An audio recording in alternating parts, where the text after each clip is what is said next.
Hello everyone, this is a new video और same गाड़ी है किया सोनेट। और मैं करने वाला हूँ कि किसे किया सोनेट लेनी चाहिए और किसे नहीं लेनी चाहिए। मतलब मैं आपको प्रॉपर ही बताऊँगा कि क्या क्या चीज़ें हैं इस कार की, और शायद किसी बंदे को क्या कहते हैं एक कार की चीज़ सही ना लगे और उसके साथ कंफर्टेबल नहीं बैठे। तो मैं स्टार्ट करता हूँ वीडियो। स्टार्टिंग प्राइस से ये किया सोनेट है और इसमें मतलब ये स्टार्ट हो जाती है 8 लाख से। इसका बेस वेरिएंट आता है एच टी 1.2 बेस वेरिएंट से आ जाता है, और टॉप जाती है एक्स लाइन ऑटोमेटिक DCT। हाँ, वो उसमें टर्बो आता है। ठीक है, बात करूँ मैं ओवरऑल गाड़ी की तो ये सही है। अब मैं बात करता हूँ कि किसे ये गाड़ी लेनी चाहिए। अब जैसे जिसको क्या कहते हैं, एक तो ये इसका जो लुक्स, वो मैं मानता हूँ कि क्या कहते हैं वो बंदा वेरी करता है कि किसे किस टाइप के वो अपनी अपनी पसंद है। लेकिन एक तो इसके लुक्स हो गए, और दूसरा हो गया एक तो ये ना, ये गाड़ी प्रीमियम मुझे लगती है। मैं बात कर रहा हूँ 10 to 12 के बीच में। ठीक है, अब 8 से 16 के बीच में। अब हम 10 से 12 के ऊपर जाए ना तो बहुत सारा ब्रैकेट खुल जाता है, और भी मतलब गाड़ियाँ खुल जाती हैं, जैसे कि सेल्टॉस आ जाती है उसके बेस वेरिएंट में। उसका बेस या वहाँ से चालू हो जाती है विक्टोरिस वगैरह, क्रेटा वगैरह, ये सब आ जाती है। लेकिन मैं बात कर रहा हूँ 10 से 12 लाख के बीच में। ठीक है, तो मेरे हिसाब से ये गाड़ी सही है, जिसे एक डिसेंट परफॉर्मेंस चाहिए और अच्छे खासे फीचर्स के साथ गुड लुक्स, बूट स्पेस वगैरह भी चाहिए, उसके लिए ये ठीक है ये गाड़ी। और मैं बात करूँ मेन चीज़ों की, एक तो इसके फीचर्स हो गए, जो मैंने एक चीज़ आपको बता दी, इसके फीचर्स हो गए। और दूसरी चीज़ हो गई रिलायबिलिटी। हाँ, इस रेंज में और भी गाड़ियाँ रिलायबल हैं, ब्रेजा वगैरह, वो भी रिलायबल है, ऐसी बात नहीं है। ये हो गई, ये थोड़ी सी आपको ना, मतलब मैं क्या कहना चाहता हूँ कि एक तो इसको प्रीमियमनेस हो गया, जो इसकी ओवरऑल लुक्स है, और एक इसका बूट स्पेस वगैरह हो गया, जो इसमें सबसे, अगर आपको बूट स्पेस की वो रिक्वायरमेंट है तब ये गाड़ी आपके लिए बेस्ट है, क्योंकि इसमें आता है 385 लीटर्स का बूट स्पेस आता है, जो बाकी गाड़ियाँ तो नहीं देती। वेन्यू में थोड़ा इससे 10 से 12 लीटर कम आता है।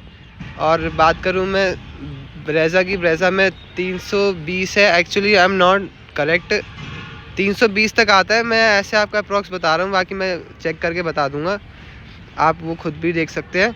320 करीबन कुछ का आता है, 320 330 ऐसे कुछ है। इसका एक तो बूट स्पेस हो गया, बाकी प्रीमियमनेस होगी, रिलायबिलिटी हो गई, और एक क्या कहते हैं,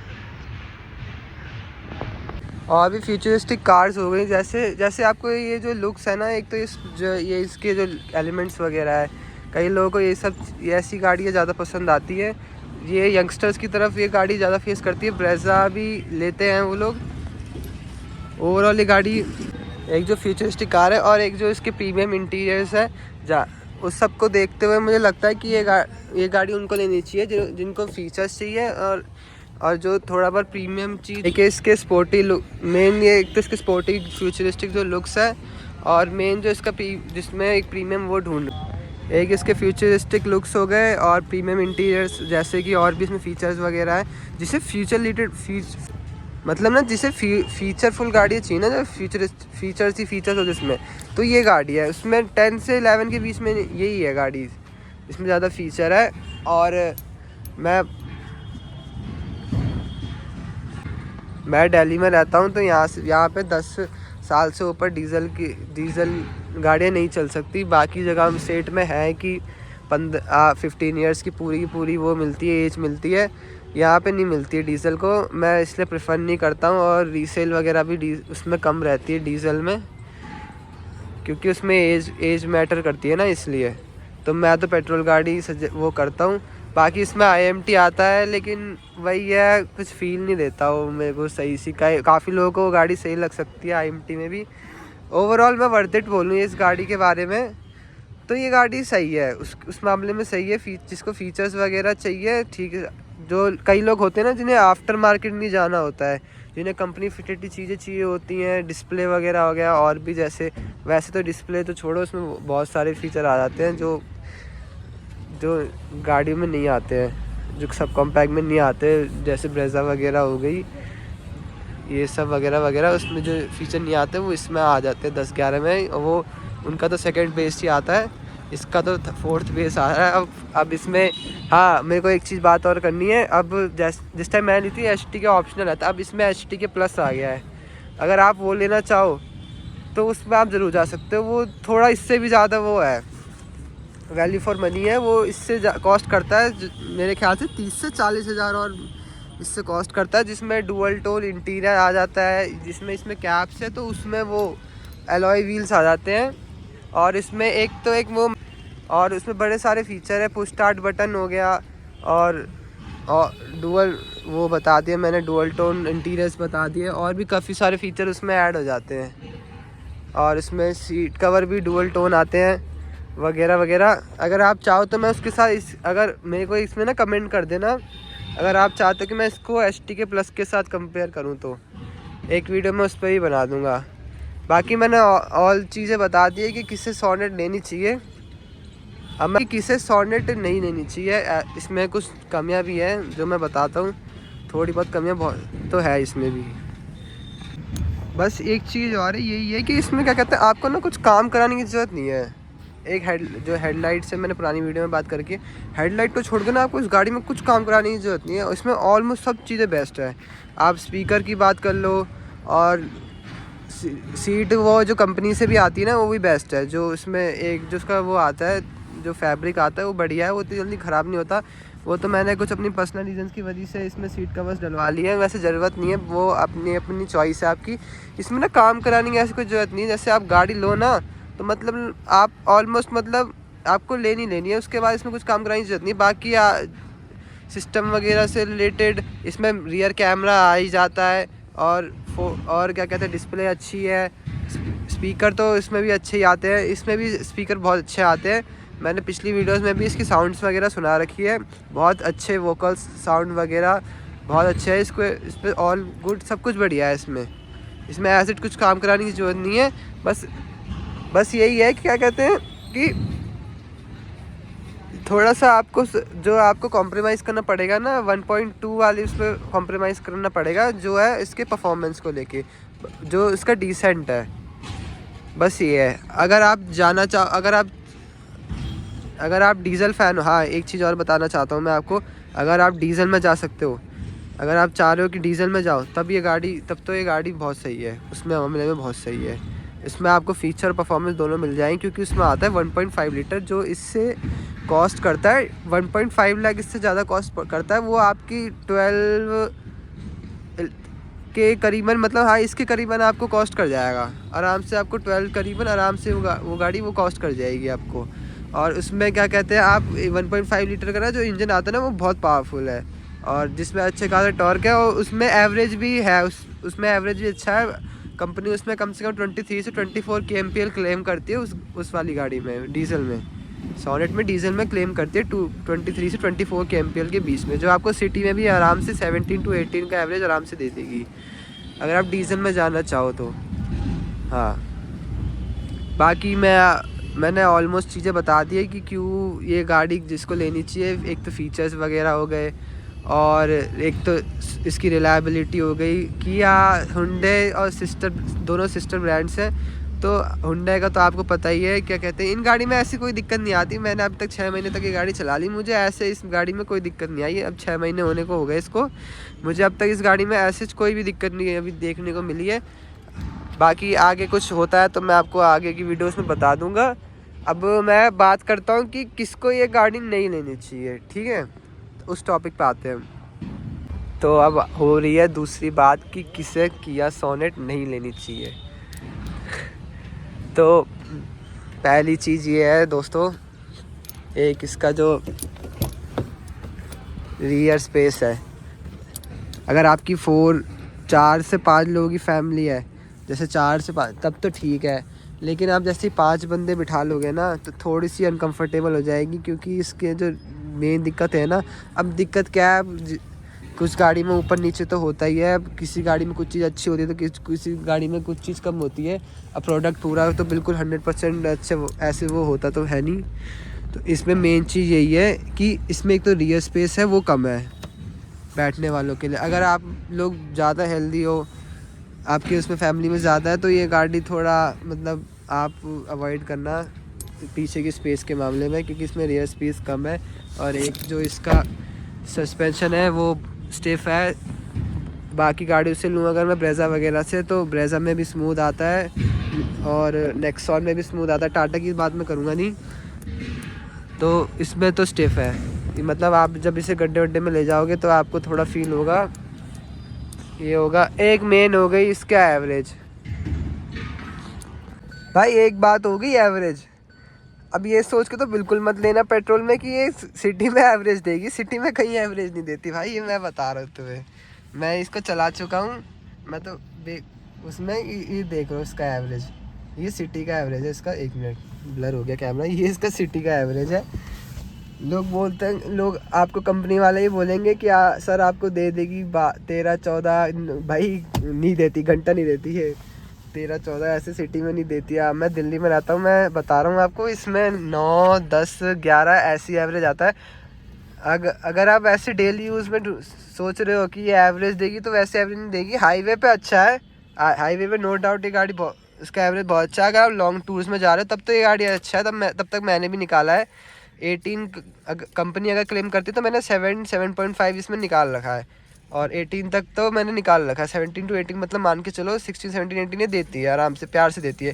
लेकिन आप सिटी में सोच रहे हो, सिटी में अगर आप सोच रहे हो गाड़ी लेने का जो आपको डेली बेस पे चलानी है, तो भाई नो डाउट उसमें चले जाना। आप बिना सोचे समझे मारुति में चले जाना। ये आती है ना। अब वो भी अगर मारुति में जा रहे हो, ब्रेजा में जा रहे हो, तो ब्रेजा सीएनजी में जाना। पेट्रोल में भी क्या कहते हैं वैसे एवरेज है नहीं, क्योंकि उसमें भी बड़ा इंजन आता है। तो वो साफ सी बात है। वो तो जायज़ सी बात है, उसमें इंजन बड़ा है तो उसमें एवरेज भी थोड़ा बहुत तो ऊपर नीचे रहेगी। अगर आप जा रहे हो तो आप उसमें चले जाना, सीएनजी में चले जाना। अगर आप डेली यूज़ में जा रहे हो तो सीएनजी में चले जाना। और दूसरा एक ये हो गया कि हाँ, एक इसका सर्विस वगैरह का हो गया। अब आप सोच रहे हो कि कोई चीप सर्विस वाली मिल जाए, लो मेंटेनेंस कार मिल जाए। इसका थोड़ा मॉडरेट है और मारुति में सही है। अगर आप डेली बेसिस पे सोच रहे हो चलाने का, मेन आपका अगर रीज़न है माइलेज कि हाँ भाई हमें गाड़ी की माइलेज अच्छी चाहिए, तो आप मारुति में चले जाना बिना सोचे समझे। बाकी किसी गाड़ी की तरफ मत देखना। बाकी मैंने एक चीज़ बता दी, अगर आप डीजल में प्लान कर रहे हो तब तो ये गाड़ी सही है। उसमें आपको एवरेज वगैरह और दोनों चीज़ें मिल जाएगी। बस वही है, थोड़ा उसका एज का रहता है और थोड़ा उसमें डीजल में थोड़ी सी जो मेंटेनेंस वगैरह वो गाड़ी की थोड़ी सी ऊपर को जाती है। जो प्राइसेस हैं वो थोड़े कॉस्टली पड़ती है आपको डीजल में, ये बात है। अगर आप जैसे हाईवे वगैरह का देख रहे हो ना, तो तब तो ये गाड़ी ठीक है। आप ओकेजनली निकाल रहे हो तब तो ठीक है, तब कोई दिक्कत नहीं है। लेकिन डेली बेस में ना आपको थोड़ा सा ना एवरेज इसमें कमी मिलेगा। बाकी गाड़ियों से अगर मैं बात करूँ तो इसमें थोड़ा कमी मिलेगा। तब अगर आप उसी चीज़ सोच के चल रहे हो हाँ कि एवरेज का, तब आप बेझिझक बलेनो वो मारुति वगैरह में चले जाना। बड़ी सारी गाड़ियाँ आ जाती हैं, फ्रॉन्क्स वगैरह हो गई। अगर आप बड़ी देख रहे हो तो ब्रेजा में भी जा सकते हो, लेकिन ब्रेजा सीएनजी में चले जाना। एलेक्सा पड़ जाएगी आपको 10 करीबन की। अब तो जीएसटी 2.0 आ गया है, उसके बाद तो अब उसमें प्राइजेस कट हुए, अब ऊपर नीचे हुआ है। पहले जब मैं अब तो VXI सीएनजी भी शायद 12 से कम में ही हो गया। बस वही है, आपको थोड़े बहुत जो है उसमें काम वाम ना आपको करवाने पड़ेंगे बाद में, क्योंकि जो मेजर चीज़ें हैं वो मैंने बता रखी हैं पहले भी वीडियोस में।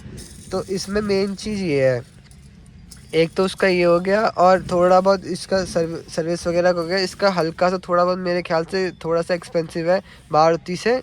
मारुति के जो वो है मेंटेनेंस कॉस्ट वगैरह है वो कम है, ओवरऑल कम ही है। जो नॉर्मल सर्विस वगैरह होते, पार्ट्स वगैरह भी हो गए, वो तो कम ही है। प्राइस वगैरह उसका कम ही है। अगर आपको जाना है तो आप सीधे उसमें चले जाना। अगर जिसको लुक्स वगैरह चाहिए, बाकी तो ये तो सही है गाड़ी। लेकिन ये एवरेज वगैरह तो भाई इसमें एवरेज तो नहीं है, तो मैंने दिखाई दिया आप लोगों को। इसमें एवरेज नहीं है भाई, वैसे एवरेज नहीं है। सिटी में एवरेज नहीं है, हाईवे में सही है लेकिन सिटी में एवरेज नहीं है। बाकी तो ये ओवरऑल गाड़ी में ऐसे कोई दिक्कत है नहीं, आप देख सकते हो। बाकी देखो मैंने आपको ऑलमोस्ट चीज़ें इसमें बता दी है, एक तो इसका एवरेज को रिलेटेड और एक मेंटेनेंस वगैरह जो इसकी थोड़ी सी मेरे ख्याल से बाकी जैसे इसमें मारुति वगैरह है उससे थोड़ी कॉस्टली पड़ती है एवरेज, और क्या क्या और बाकी ऑलमोस्ट चीज़ें मैंने आपको बता दी है कि किसे ये कार लेनी चाहिए, जिसे ये गाड़ी लेनी चाहिए और नहीं लेनी चाहिए, जो थोड़े बहुत इसमें ड्रॉबैक्स है। बाकी तो ये गाड़ी अच्छी है। मैं आपको ये बस मैं लास्ट में यही बोलना चाहता हूँ, अगर आप सोनेट अगर आप डीजल में देख सकते हो ना तो बढ़िया है, तो क्योंकि उसमें आपको परफॉर्मेंस भी मिल जाती है और एवरेज भी मिल जाती है। बाकी जो अगर आपका स्पेस से रिलेटेड कंसर्न है तो फिर तो मैं आपको कहूँगा कि आप कोई दूसरे उसमें जैसे ब्रेज़ा वगैरह हो गई, आप इसमें जा सकते हो। उसमें एवरेज वगैरह भी अगर आप सीएनजी में देखोगे ना तो अच्छा है, 26-27 किलोमीटर के हिसाब से सही है, उसमें एवरेज ऑलमोस्ट बढ़िया है। तो आप उसमें चले जाना, इसमें मत जाना। अगर आप पेट्रोल में सोच रहे हो और एक एवरेज वाली गाड़ी सोच रहे हो और चीप क्या कहते हैं मेंटेनेंस कॉस्ट में सोच रहे हो कि लो मेंटेनेंस कॉस्ट में आपको गाड़ी चाहिए, तो आप मारुति में चले जाना, वो बेस्ट है उस मामले में वो बेस्ट है। और रीसेल वगैरह भी उसकी अच्छी है, क्योंकि मारुति की गाड़ी मारुति आपको पता ही है कि इंडिया में मारुति ब्रांड कितना ज़्यादा वो है, पॉपुलर है। हर दूसरे तीसरे घर में ही उस मारुति की गाड़ी आपको नज़र मिलेगी, क्योंकि वो है भी और वो जायज़ भी है, क्योंकि वो एक तो लो मेंटेनेंस है, एवरेज अच्छा है उस गाड़ी का, ठीक ठाक वो है, उसकी क्वालिटी भी ठीक ही है, ये उससे प्रीमियम फील होती है। हाँ लेकिन वही है, अगर आप मारुति लोगे थोड़ा बहुत आपको काम ना, जैसे अगर आप काम चला सकते हो, जैसे आपको मॉडरेट चीज़ें चाहिए तो वो आपको इसमें ही मिल जाएगी, ऐसी बात नहीं है। लेकिन हाँ आप ज़्यादा फीचर्स ढूंढ रहे हो तो उसमें नहीं मिलेगा, और थोड़े बहुत काम तो आपको जैसे ना आपको उसमें कराने पड़ेंगे अगर आप मारुति की गाड़ी लोगे तो। मैं बस ये कहना चाहता हूँ। बाकी और भी कुछ क्वेश्चंस हो तो आप मुझे नीचे उसमें पूछ सकते हो कमेंट्स में, मैं आपको सारी चीज़ें बता सकता हूँ, आप जो चीज़ें पूछना चाहो पूछ सकते हो। बाकी thank you for watching this video. और एक चीज़ और कर देना भाई, लोग देखते तो हैं लेकिन सब्सक्राइब और लाइक नहीं करते, दो चीज़ें आप कर दो ना तो मैं बस ये कहना चाहता हूँ लास्ट में कि आप एक लाइक और सब्सक्राइब ज़रूर कर देना इस वीडियो पे अगर आपको अच्छी लगे तो। बाकी देखने के लिए थैंक यू, बाय बाय, मिलते हैं नेक्स्ट कोई टॉपिक में।